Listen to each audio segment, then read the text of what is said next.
And if you walk away watching this video with one line, it's budgeting. It makes sense.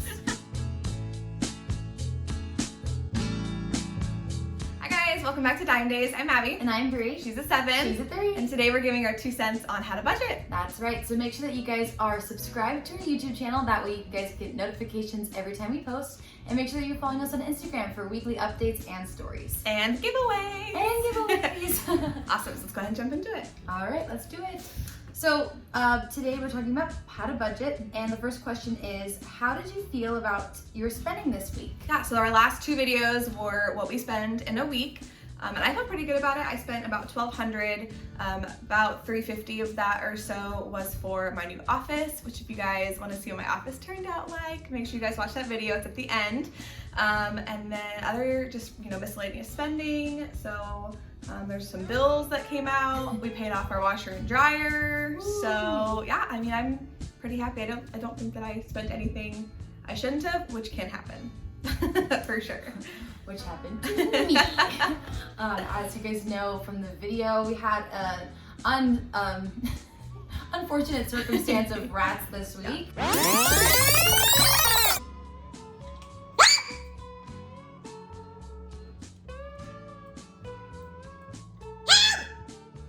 Sitting in the attic. I'm sitting in the attic. I'm coming in your pantry. You're killing out my family. In the house, so we ended up having to spend a lot of extra money on groceries that we already had that we had to replenish. And granted, we didn't get all the groceries back that we lost, but we did lose like $250 worth of groceries. So spent a lot of money there, and then also on buying rat traps and giant containers to put our things in. It's been a mess, as you guys have probably hopefully seen in my last video. So I did have to spend a lot of money, and luckily that's what we have a savings for, because we didn't get paid till Friday, and then the madness kind of happened. So on top of the regular bills and things that normally hit. So luckily we were able to roll with the punches and just kind of survive. But I did feel pretty good about like overall it being my birthday week. Like people took care of some meals for us, which I feel like that was really, really good timing. Yeah, right? So, God is watching over you guys, yes. for sure. He was like, hey, you're gonna get some rats this week, but I'm gonna sprinkle in a couple Happy gift birthday! cards. The first week of 25, how does it feel? Right? Horrible! Send me back. Right? But yeah, so that's how it felt. I feel like. Was there anything you wanted to add? No. Okay, sweet. Question 2 was, how do you budget? Do you use pen or paper, electronically, or none at all? So we use the EveryDollar app/website, which is something that was created by Dave Ramsey and his team. So we've used that since we got married, so almost 5 years.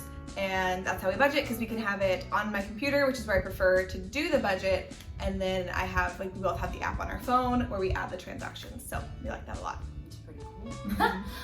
Ava and I are a little bit all over the place as far as that goes. We've tried a couple different apps. We tried what was the bee one? The Honey Vibe or Honey. Oh, yeah. I tried one that I liked for a little bit, but it got confusing, and then so Abby had me try EveryDollar, but then we were kind of struggling with how that looked for us, because at the time him and I had 2 different bank accounts. It's a long story, but the long story short is that we legally couldn't separate them until he had a step parent to come and sign off on him. That's one of the cons of being 17 and in college. Mm-hmm. Right. So anyway, so that was kind of the struggle there, and now we have moved to an Excel sheet. So one of our friends, he is an actual finance person. I don't know what his actual title is. It's horrible, but Financial advisor? Finance. Yes, probably that. Okay. He does finances of some sort, and he actually made an Excel sheet that like we can plug in our numbers into, and it like tells us how much we can spend here and there. So I like it because I know how to use Excel, and it was like comfortable for me. Yeah. And I can also do it on my phone if I don't have time to sit on my laptop. So anyway, it's actually not Excel, but it's like a Google Sheet. Yeah. Anyway, Same thing. Yeah, same exact. Yeah. But it's really helpful, and that's how we do it. Question number 2, how often do you revisit your budget? We revisit our budget like every time we add something new in. Like for example, we lived in an apartment, then we moved into my dad's house, which we're renting. And so when we made that transition, we had to reevaluate our budget. and then COVID struck, and then some other things happened. So it's whenever something gets removed from your normal financial life. We were told to do it every month at the beginning or at the middle of every month. That way you can set up your budget for the next month. But honestly, that has not happened for us. It's not something we do super consistently. I would say between every 2 and 3 months is when we adjust ours. Okay. Yeah. What about you? So we have a budget meeting at the beginning of every month, and with every dollar you can copy and paste your previous month's budget. So yeah, every month is different, but our rent is always the same. Our, everything is pretty much the same. And so I just copy and paste it from the previous month, and then I will adjust the numbers. And then, because I am definitely the nerd in our relationship, and my husband is the free spirit. So if you guys know Dave Ramsey terms. And so he's like, just do it, and then I will, if I have something, then we'll just do it. Like, he's like, just take care of it, whatever, which I like because I'm a big nerd with that kind of stuff. And so at the beginning of every month, we agree on what we're gonna spend. So we have like percentages, because again, I'm a big nerd. So we take what our projected income is, and 5% of that is towards like random spending. So we can spend 5% of our income on whatever we want. That's like eating out, if we want to buy somebody a gift or whatever. And then everything else pretty much, like we look at our 4 walls, we have to pay our rent, we have to pay our bills, our electricity, our water, all of that stuff. And then the 5% for miscellaneous spending. And then we each also have our own spending categories. So some months my husband's like, hey, can we make that a little bit higher this month? Which whatever, is like during the summer months, his spending is higher. So we revisit it once a month. And then we also, we visit it together once a month. And then we look at it pretty often individually, just because we're adding our transactions to the app. And so we can see kind of where we're spending, if we're overspending, underspending, when we can move that money to a different category. So we're kind of looking at our budget a lot, but it's taken us 4.5 years to get there, because it used to just be me at first, and then my husband downloaded the app and has kind of been with me on this journey. So yeah. And that's good. And that kind of is telling of like our personalities and our traits too, because you're more of like the practical, organized person. Not me. Whatever the opposite of that is. That's me. But Aiden, he's in charge of our finances, and he looks at the Bank of America app. Like, they do the percentages and stuff for you. But the one thing it doesn't accumulate is your spouse's debt. Because obviously you only can see your own debt, like on your credit card or whatever. So that's where he gets those numbers, and we just kind of like try to figure it out from there. So we budget first, and like we fit our spending into our budgeting categories. You guys kind of like track it and like make sure that you don't feel like you're going over. Well, and then there's sometimes where there's things that are like necessary that necessarily weren't in the budget, but we'll just take it from like eating out or whatever. Right. Yeah. You change your budget. Yep. Change the budget. Yeah. We're flexible. My husband gets paid every week, and so our budget also looks a lot different than most people because he gets paid weekly, which is like the best thing ever. It's so nice to have income coming in every week. And so it just looks different for us, especially because we have money coming in every single week as opposed to every other week or whatever. So on the weeks that we both get paid, that's where like we plan for our rent to get paid and our bigger bills, and then everything else. Okay, how do you decide where your money goes? Tithing, the saving, spending, all that fun stuff. Kind of already answered that a little bit in the previous question. But yeah, so we look at our rent first. So when you're looking at like a mortgage or a rent, if you guys are familiar with the Dave Ramsey plan or Dave Ramsey's financial stuff, he recommends to have your rent not be more than 25% of your take-home pay, not of like your general pay, but actually what you're taking home, because that's the money that you get to spend. So like 25 to 30% is what he recommends. And so when we were looking for our house to rent, we moved in here in May, we made sure that it would fit in that category. So our rent is about $1,600. And then all of our other bills, like it just is what it is in the summertime. We know that our electricity bill is gonna be higher because the air conditioning is running almost all the time because it's 115. And you're working from home. Yes, and I'm home all the time with the dogs. And then with our groceries, we try to spend like $100 a week on groceries. Sometimes it's more, sometimes it's less. During the summertime, our grocery budget tends to be a little bit more because my husband buys electrolyte drinks because he works outside all day, and he buys energy drinks that have some more caffeine in it because he works really hard outside all day, so we make sure that he's hydrated. Other categories, so we kind of decide, like my spending money is less than my husband's, And that's just to help me, because currently being in therapy, I'm kind of replacing my emotions with like wanting to buy things. And so we've lowered my spending category as kind of like a safeguard so that I'm not emotionally spending, because after therapy, I want to emotionally eat or spend. And so we're trying to just safeguard that, and so that I don't do that. So my spending is less than my husband's. So we, that's kind of what we've decided. We always tithe 10% of our income. That started probably in the more recent years. So we always tithe 10% because, and I mean, there's a debate, like, should you tithe 10% of your take-home pay or of your gross pay? And it's totally up to you and what, if you feel like God is convicting you. We do 10% of our take-home pay, but neither is right or wrong as long as you're doing the practice of tithing. Yeah. So I think that's about it. Obviously, we pay our bills. That's where our money goes.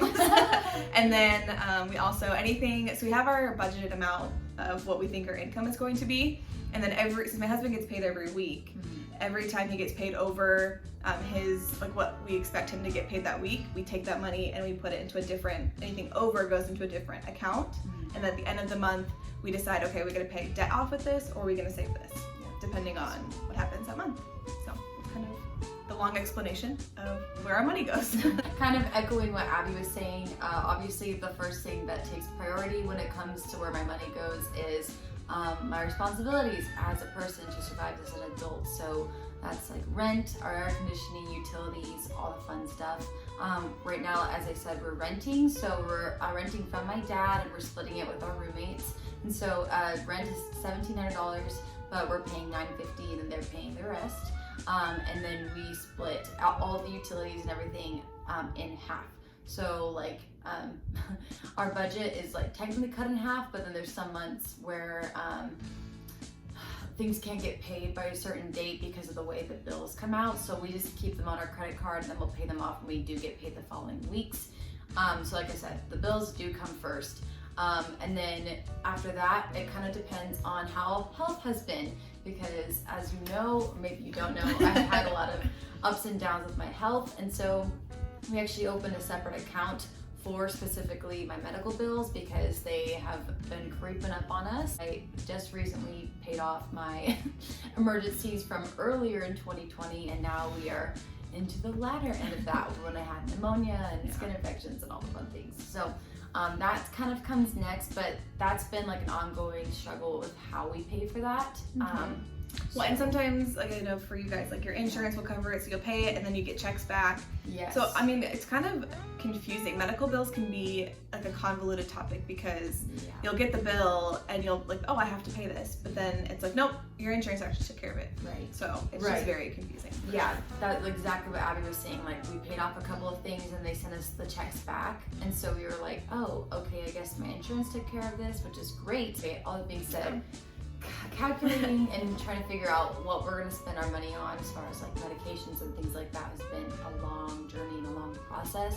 But we've kind of come to the conclusion of like, if it's really irritating me, like I will say something and advocate for myself. And if we don't really necessarily agree with what the doctor is saying, like if we don't feel like it's that urgent to get this steroid or whatever they want us to get, we're gonna say no and just kind of like take that with what it's worth. Yeah, because they'll throw all the things at you just to get you out of the office. 5 prescriptions and like without finding the root cause. And so then that leads me to the next part of then us choosing the naturopath doctor, which is a lot more expensive. We are just charging with our credit card and paying off as we go. So, but we're always paying off our cards on time, which is great. It's just a little bit tighter than usual. So that decides that. Then we get to the topic of tithing, which is 10%.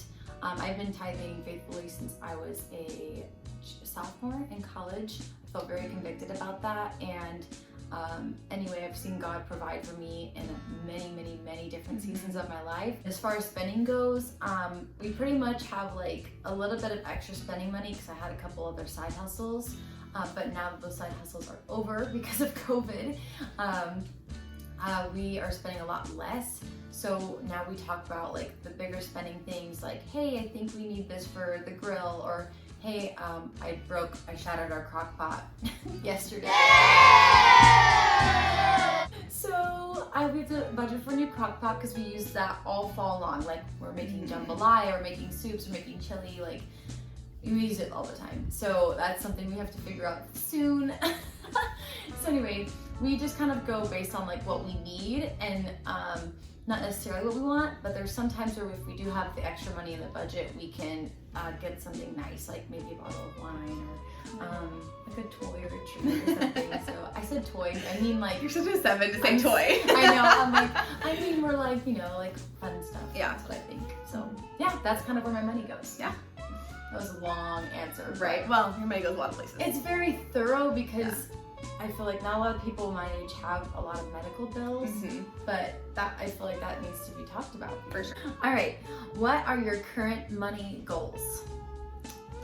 Wow. So, obviously our number one goal is to get out of our debt, and so that should happen hopefully the next couple of years. Hopefully the next year would be great. And then we want to save up for a house. We want to have at least a 20% down payment for a house so that we don't have to have PMI. So that's important to us. And again, with the, having enough money saved to where that our mortgage on a 15-year fixed, we want to do a 15-year, is no more than 25% of our take-home pay. So we may have to have more than that 20%, just depending on how large of a house we buy. Just depends if we buy, out here, it's gonna be a little bit cheaper, but if we buy more in town, it's more expensive. So it just depends on where we want to live. And then that's pretty much it for the next 5 years. I mean, that's kind of our goal, is to have all of our debt paid off and to be homeowners. But if God has a different plan for us, then that's okay. But our biggest goal right now is to make sure that we are debt free. That way we have options. We're no longer tied down to our debt, and we can do whatever we want because we don't have debt. So that's our biggest goal right now. Yay, that's great. So our money goals right now is we are trying to save enough money for a down payment on a house. We're not doing that much. We're not really sure where we want to live, but right now we're just saving for a rainy day because we really don't have an idea of where we want to live or what kind of house. We don't have, Abby and Nate have been married like 5 years, and Abe and I are like just a couple weeks shy of 2. So we're really just trying to figure out what we want, where we want to end up before we invest in a house, because we both have been talking a lot about what we want, and we're kind of pickier than I thought we would want to. So I think, but you should be. Yeah, a house is the largest purchase you will make ever in your life. Right. So you should be picky. Even if we want a lot of kids, or if we want, whatever. Yeah, or if you are okay with living in this house for 2 years and then upgrading, that's all big decisions. And like, I don't know, to me, my mindset is like, if we, got pregnant soon or whatever, like, it wouldn't be the end of the world to not have a house. Like, I don't need a house to have a family. Yeah. So like, just kind of, like when we get there, like my family didn't buy a house until I was in first grade, and the house is very fitting with the house I'm living in now.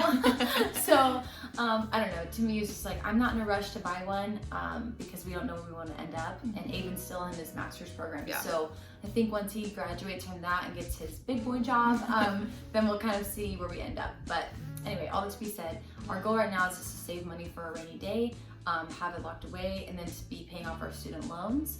Right now, because he's in school, he's not paying for his student loans, and I guess there was like a national hold on all student loans.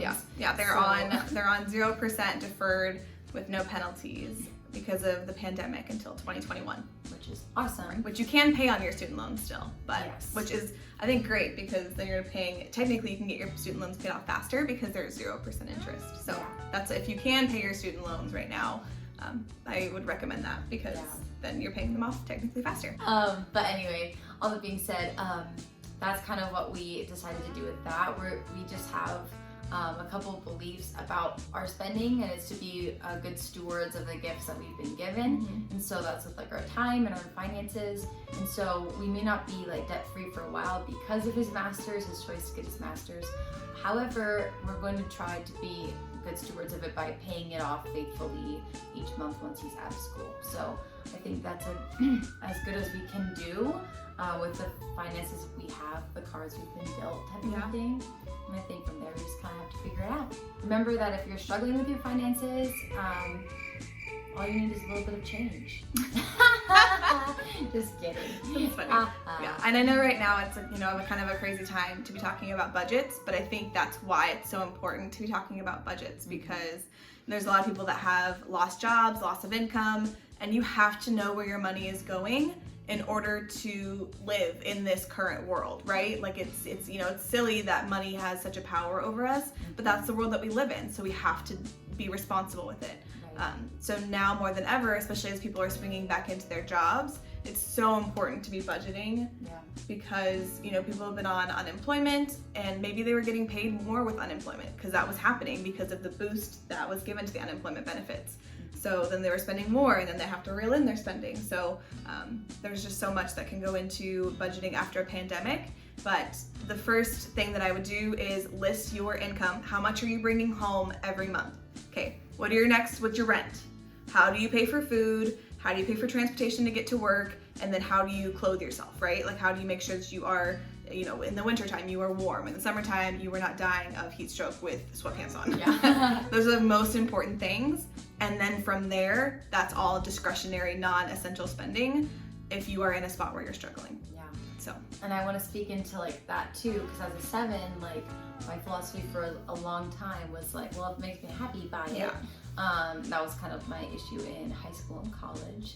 And then when I started like realizing like budgeting actually, as it sounds like something that's gonna clip your wings as a 7, like a butterfly, at least for myself. But it's actually something that's helped them like soar and like really do more with my money. Right. Because when I have a plan for my money and where it's going, I'm able to do more with it than I could if I was like panicking and trying to pay off my bills. So the budget gives you freedom to spend the way you want to spend. A budget is not constricting. A budget doesn't mean, I hate when people say, oh, I'm on a budget. Great, that's awesome that you're on a budget. Like, then I can go and I can spend the money to get my office redone because we budgeted for that, and that was something that we wanted to spend our money on this month. I think it's just so important to change your mindset that a budget is not constricting. A budget allows you to tell your money where it can go and what's your priority. And if your priority is to have fun, that's awesome, and you can do that, but also be responsible. Yes, so true. And I think because that's like such the stigma behind budgeting and stuff, it's really hard to make the honest effort to do it. So putting it on the calendar is a big thing, like making sure that you make the time. Because also for me, it's not just budgeting money that's hard, it's budgeting time that's difficult, especially with not feeling great all the time. It's like I have to really put my mind to it and make sure I'm rested to have those conversations and to do the hard work, because the hard work in the end will pay off. For sure. And if you walk away watching this video with one line, it's budgeting. It makes sense. You're welcome. Love it. Yes. Yeah, and if you don't have a spouse, like we budget with our spouse, and we have those meetings with our spouse, meet with an accountability partner. It doesn't have to be your parents, like your parents don't have to know, but have somebody in your life that you can be brutally honest with. Hey, this is my income, this is what I'm spending, and they can keep you accountable, because that's the only way that my husband and I have been successful, is that my husband will say, hey, like, you've been kind of spending a lot, what's going on? And that's kind of where we found out that I was emotionally spending. So having, not just because you don't have a spouse, have somebody in your life that you can trust and that you know is going to have your back when it comes to spending. Because especially as young people, setting yourself up for success now is going to take you so far later in life, and you can do whatever you want later in life. Like, one of my husband and I's biggest goals is to be millionaires by the time that we're 45. So that's 20 years from now. So 20 years of hard work is going to make us millionaires, and that's our goal. And we don't have kids now, so our kids are gonna walk through that season of life with us, and it's gonna be an opportunity for us to change our family tree and to show our kids that anything is possible, and to set our kids up for success, to be able to do whatever they want with their life, to live the way that God has called them to live, because debt and all of that weighs you down so much. So. You're no longer a slave. Yes, You're no longer a slave. You do not have to stay in those chains. You have the choice to break free of them, but you are in charge of how they get broken. Amen. Yep. The borrower is slave to the lender. It's literally in the Bible. God does not like debt. He does not want us to be indebted to anyone. And I mean, I have debt right now. Right, we do too. Abby has debt right now, so it's not like we're just saying that, like preaching that, like we're living that. So it's not like we can say that with like emptiness. We're saying that with like heaviness and like importance and diligence. Like it sucks being in debt because it weighs on your heart and your mind and your soul. And quite frankly, all the things you want to do can't happen because of that debt to income ratio. So trying to close that gap by eliminating that debt is so important. So make sure that like you're, you know, at least talking to someone to work through that so that you can achieve your dreams. You can talk to us. We can Zoom. We can fun. help. Yeah. So I think that's Talk about, to her. I She's think probably that's about better. it. No, but you're great too, because I sometimes forget to have fun. So I'm always like, cut the eating out, cut the spending, don't do anything. But I want a gluten-free muffin. Right. Yeah. So that's where it's good balance. So we'll get off of our soapbox. Yes. But make sure you guys like this video and subscribe for more of our 2 cents. And with that, Thanks for listening. We'll see you next time. bye. Bye.